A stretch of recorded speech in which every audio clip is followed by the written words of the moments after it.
brother. Okay, hi brother, what's your name? ನನ್ನ ಹೆಸರು Ramesh. Okay, so why did you select this place as a tourist spot? ನಮ್ಗೆ ಇವತ್ತು ಇಲ್ಲಿ ನಾಟಕ ನೋಡಕ್ ಬಂದಿದ್ವಿ. ಮೈಸೂರು ರಂಗಾಯಣದಲ್ಲಿ ಚೆಕ್ಮೇಟ್ ಎಂಬ ನಾಟಕ ನೋಡಕ್ ಬಂದಿದ್ವಿ. ನಾವು ಧಾತಿರಂಗ ಸಂಸ್ಥೆ ಅಂತ ನಮ್ದು ನಾಟಕ ತಂಡ ಇದೆ. ನಾವು ನಾಟಕ ತಿರುಗಾಟ ಮಾಡ್ತಿದ್ವಿ. ಇವತ್ತು ನಾಟಕ ಇದ್ದ ಕಾರಣ ಬೆಳಿಗ್ಗೆ ಇವತ್ತು ಮೈಸೂರು ನೋಡೋಣ ಅದನ್ನು ನೋಡೋಣ ಅಂತ ಬಂದ್ವಿ.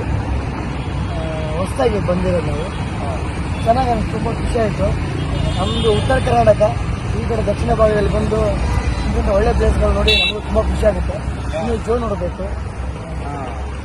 So how do you feel about Mysore? ತುಂಬ ಚೆನ್ನಾಗಿದೆ, ವಾತಾವರಣ ಚೆನ್ನಾಗಿದೆ, ತುಂಬ ಕ್ಲೀನ್ ಇದೆ, ಸ್ವಚ್ಛವಾಗಿದೆ. ನಮ್ಮ ಕರ್ನಾಟಕದಲ್ಲಿ ಎಲ್ಲ ಹೇಳೋರು ಸ್ವಚ್ಛ ಭಾರತ ಅಭಿಯಾನ ನಂಬರ್ 1 ಮೈಸೂರು ಅಂತಂದು. ಇಲ್ಲಿ ನೋಡಿದ ಮೇಲೆ ಅನಿಸಿತ್ತು ತುಂಬ ಚೆನ್ನಾಗಿದೆ. ನಮ್ಮ ಕಡೆ ಸ್ವಲ್ಪ ಸುಧಾರಣೆ ಆಗಬೇಕು ಇನ್ನೂ ಅಂತಂದು ತುಂಬ ಖುಷಿಯಾಗಿದೆ.